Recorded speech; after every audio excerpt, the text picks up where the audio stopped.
Hello guys. Ayan, mag-paksi ako ngayon kung paano gumawa ng paksi. Papakita ko sa inyo.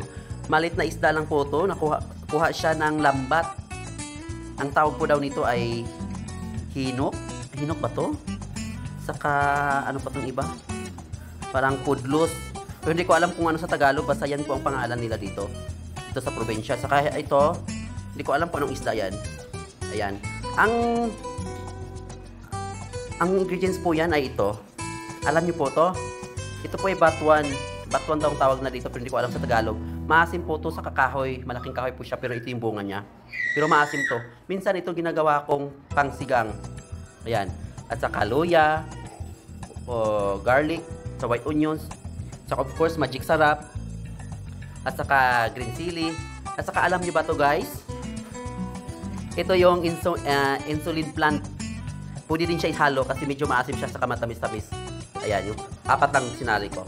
At saka nagpapadala ng lasa, silver swan, at saka dato puti, putita. Ayan na guys. Ito yung insulin plant. Medyo maasim siya na matamis-tamis kaya masarap siya pang paksiw. Saka ito yung sinasabi kong batuan. Ayan. Mas maasim po ito guys. Ayan, yun ang pong simple ingredients ko ngayong araw na ito. Saka paksiw. Yan po ang buhay ko dito sa probinsya. Ayan. Ayan na siya guys. So, inuno ko muna yung mga ingredients niya, mga lamas, sagsaya pa. Ayan. Mamaya ilagay ko na ito mga.